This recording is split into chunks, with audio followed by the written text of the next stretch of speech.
میں ہوں عمران یوسف اب جان چکے ہیں بلیٹن کے آغاز میں کراچی سے خبر ہے کہ کرم ایجنسی میں بگڑتی صورتحال، مذہبی جماعتوں کا شہر کے 6 مختلف مقامات پر احتجاج کے باعث شہر کی مرکزی شاہراہوں پر ٹریفک کی روانی متاثر۔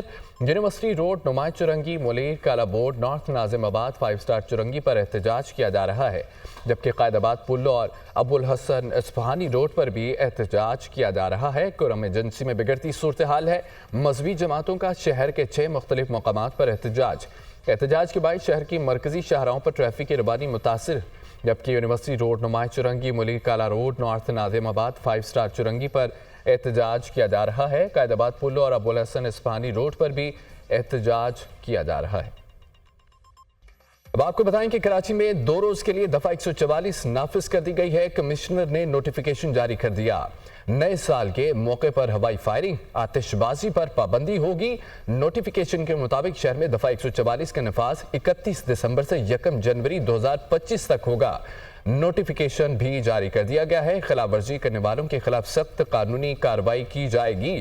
کراچی میں 2 روز کے لیے دفعہ 144 کا نفاذ ہو چکا ہے۔ کمشنر نے نوٹیفیکیشن جاری کر دیا، نئے سال کے موقع پر ہوائی فائرنگ، آتش بازی پر پابندی ہوگی۔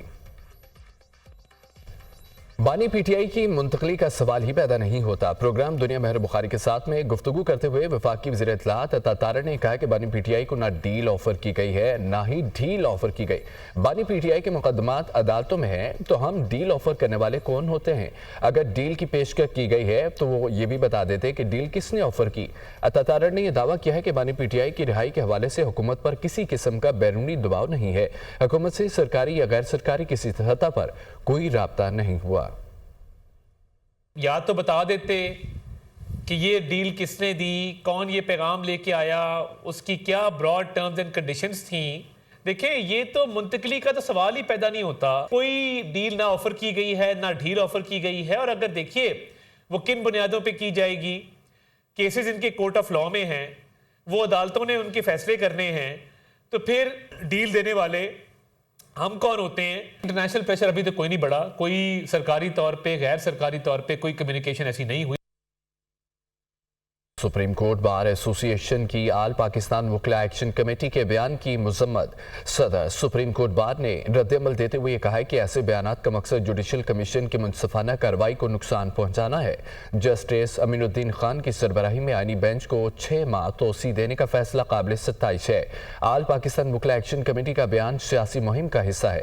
مزید کہا، 26ویں آئینی ترمیم سے عدلیہ کی خود مختاری کو تحفظ ملا۔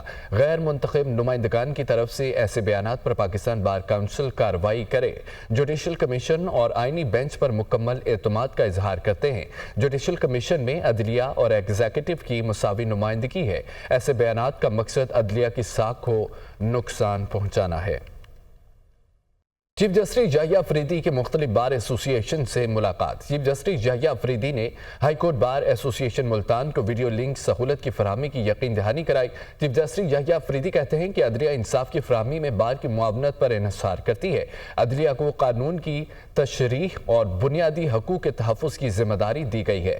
وکلاء انصاف کی بروقت فراہمی کو یقینی بنانے کے لیے چیلنجز کا مقابلہ کریں۔ انصاف کے نظام میں وکلاء برادری کے کردار کو تسلیم کرتے ہیں۔ وکلاء کی صلاحیت کو مضبوط بنانے کے لیے جوڈیشل اکیڈمی تربیت فراہم کرے گی۔ پائیدار ترقی کے لیے تمام سٹیک ہولڈرز کی اجتماعی کوششوں کی ضرورت ہے۔ چیف جسٹس یحییٰ افریدی کی مختلف بار ایسوسی ایشن سے ملاقات۔ چیف جسٹس یحییٰ افریدی نے ہائی کورٹ بار ایسوسی ایشن ملتان کو ویڈیو لنک سہولت کی فراہمی کی یقین دہانی کرائی۔ عالمی منظرنامے سے خبر یہ ہے کہ اسرائیل کی دہشت گردی جاری ہے، مزید 40 فلسطینی شہید، 137 زخمی ہو گئے۔ غزہ میں کمال عدوان پر حملے جاری، 5 طبی کارکنوں سمیت 7 افراد جاں بحق ہو گئے۔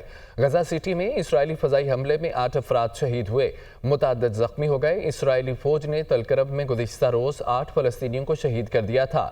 خبر ایجنسی کے مطابق غزہ میں شہداء کی مجموعی تعداد 45,399 ہو گئی، 1,07,940 زخمی ہوئے ہیں۔ اسرائیل کے یمن پر حملے، سنا ایئرپورٹ کو نشانہ بنایا گیا۔ اسرائیلی حملوں کے وقت WHO کے سربراہ سنا ایئرپورٹ پر موجود تھے، بال بچ گئے۔ اسرائیلی حملوں میں ہمارے طیارے کے عملے کا ایک رکن زخمی ہوا۔ سربراہ WHO کے مطابق ٹیڈروس زیر حراست اقوام متحدہ کے عملے کی رہائی کے لیے یمن پہنچے تھے۔ دوسری جانب یمن کے حوثیوں کا اسرائیل پر بڑا حملہ کرنے کا امکان۔ سنا ایئرپورٹ پر حملے کے جواب میں حوثی اسرائیلی ایئرپورٹ کو نشانہ بنا سکتے ہیں۔ خبر یہ ہے کہ اسرائیل کے یمن پر حملے، سنا ایئرپورٹ کو نشانہ بنایا گیا۔ اسرائیلی حملوں کے وقت WHO کے سربراہ سنا ایئرپورٹ پر موجود تھے، بال بچ گئے۔ اسرائیلی حملے میں ہمارے طیارے کے عملے کا ایک رکن زخمی ہوا تھا۔ ٹیڈروس زیر حراست اقوام متحدہ کے عملے کی رہائی کے لیے یمن پہنچے تھے۔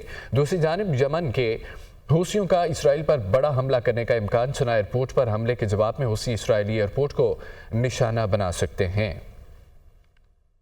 یمن پر اسرائیلی حملے، ایران کی مذمت۔ یمن پر اسرائیل کے حملے امن و سلامتی کی خلاف ورزی ہے۔ ایرانی وزارت خارجہ کے مطابق اسرائیلی جارحیت عالمی امن و سلامتی کی خلاف ورزی ہے۔ اسرائیلی جارحیت عالمی امن و سلامتی کی خلاف ورزی ہے۔ اسرائیلی طیاروں کی سنا ایئرپورٹ پر بمباری سے 3 افراد جاں بحق ہوئے تھے۔ یمن پر اسرائیلی حملے جاری ہیں۔ ایران کی مذمت۔ یمن پر اسرائیل کے حملے امن و سلامتی کی خلاف ورزی ہے۔ اسرائیلی جارحیت عالمی امن و سلامتی کی خلاف ورزی ہے۔ اسرائیلی طیاروں کی سنا ایئرپورٹ پر بمباری سے 3 افراد جاں بحق ہوئے تھے۔ خبر ایجنسی۔ اسرائیل کے شام پر حملے، روس نے خبردار کر دیا شام میں سرحد پار سے حملوں کے رد عمل میں اسرائیل پر حملے ہو سکتے ہیں۔ روسی وزیر خارجہ، یہودی ریاست کے لاپرواہ اور اقدامات مشرق وسطیٰ میں امن تباہ کر سکتے ہیں۔ روسی وزیر خارجہ کے مطابق ماسکو دمشق اور دیگر علاقائی شراکت داروں کے ساتھ رابطے کو برقرار رکھنا چاہتا ہے۔ شام کے ٹکڑے کرنے کی اجازت کسی کو نہیں ہونی چاہیے۔ روس متحد شام دیکھنا چاہتا ہے، نئی انتظامیہ سے تعلقات چاہتا ہے۔ فرانس نے یوکرین سے متعلق خفیہ مذاکرات کی پیشکش کی ہے۔ فرانس نے ماسکو کی یوکرین کی شرکت کے بغیر بات کرنے کی تجویز دی ہے۔